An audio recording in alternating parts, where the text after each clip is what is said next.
As you guys seem to really enjoy the Pirate Legend update video, I thought naturally it was time to do another faction in desperate need of a refresh, the Hunter's Call. Possibly the red-headed stepchild of the factions, there could be a lot of cool features added to get it up to scratch. I'll go over some improvements, features, and challenges with expanding the Hunter's Call, so sit back, relax, and enjoy the video.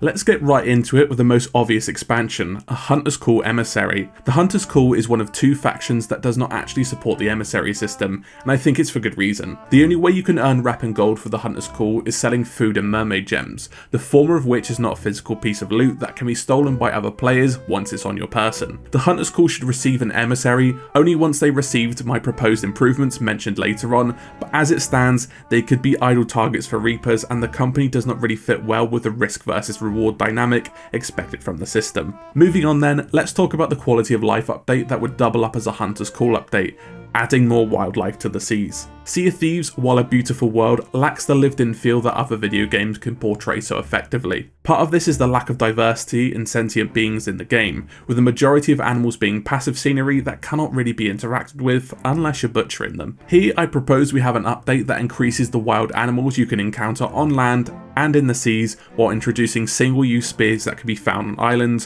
which can do massive damage to any wildlife. As for what Rare should add, we have a massive amount of wildlife available to choose from, so I think 3 new land, avian and sea creatures should be added. Starting with the land, we should have jaguars that are hostile similar to snakes, but much more rare than the current wildlife. They can attack and hurt you and when killed drop their fur. The second new species is the classic crab, that can be found on the beaches of the Sea of Thieves as a much requested feature. When killed, we get crab meat and their shells. Crabs will do a tiny bit of damage when walking near them since they can be a bit crabby. The final new land species are armadillos, which can curl up into balls and resist your weapons if you get too close, so use a spear or shoot them from afar to collect their hides. All 3 of the new drops are physical items that can be sold to the Hunter's Call and give higher value than the current drops and have to be carried, instead of slotting into your inventory.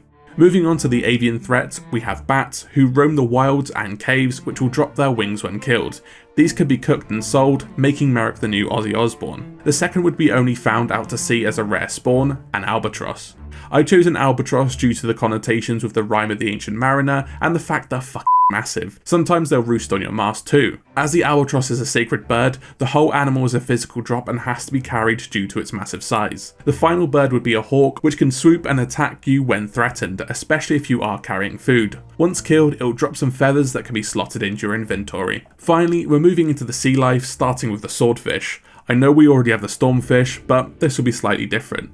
Like sharks, they're a threat to you but aren't as aggressive. When threatened, they will swim at you at high speed, doing more damage than the shark but are less likely to attack you again. When you kill them, you'll get meat and a physical sword to sell to Merrick. How else do you think he made that figurehead? The second would be a reskin of the shark, but a hammerhead. I believe these were originally planned but never made the cut. Hammerheads would be more uncommon than the regular sharks, but larger and more dangerous. They still drop meat but also teeth that can be sold. The last new aquatic species would be the ancient tuna. These fish were hunted to near extinction by the ancients and have now recovered over the last couple thousand years.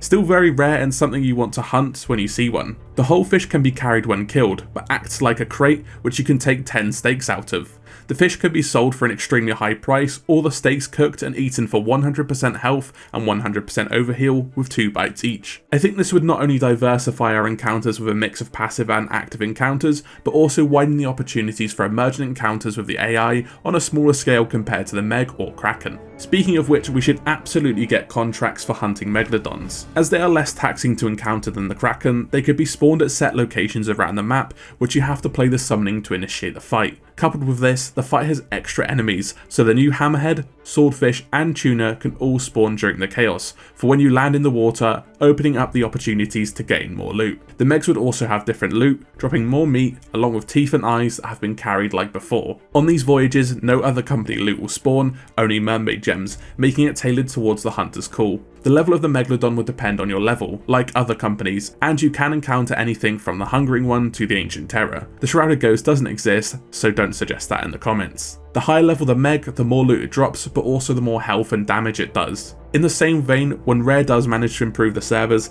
I think it would be time to add the different Kraken types featured in the art book. As they are more taxing on the server, maybe it would not be possible to have voyages for them, but a nice idea nonetheless. And on the note of sea monsters, there should be one available not only as an emergent encounter, but also gives a large number of Hunter's Call loot.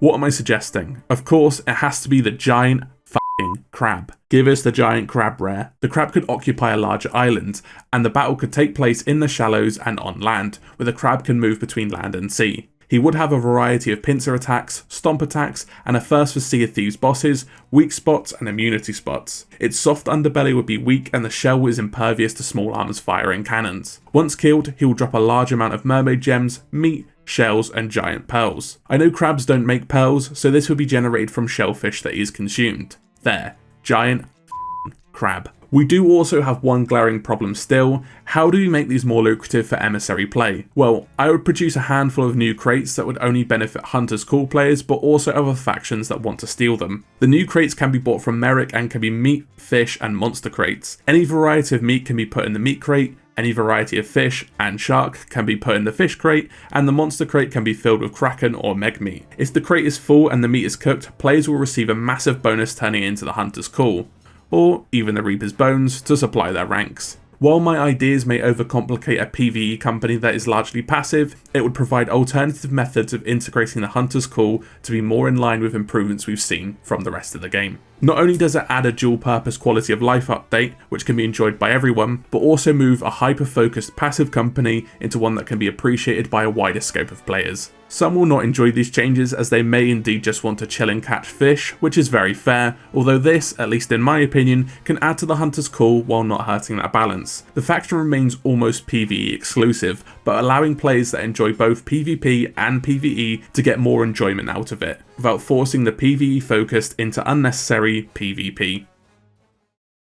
Thanks ever so much for watching, and I hope you enjoyed the video. If you liked the video and made it this far, then feel free to drop a like and subscribe. It really helps me out to no end, and I really want to make Sea of Thieves partner. How do you want to improve the Hunter's Call? Should we even bother? Let me know down in the comments. Thanks again for watching, and as always, I'll see you in the next video.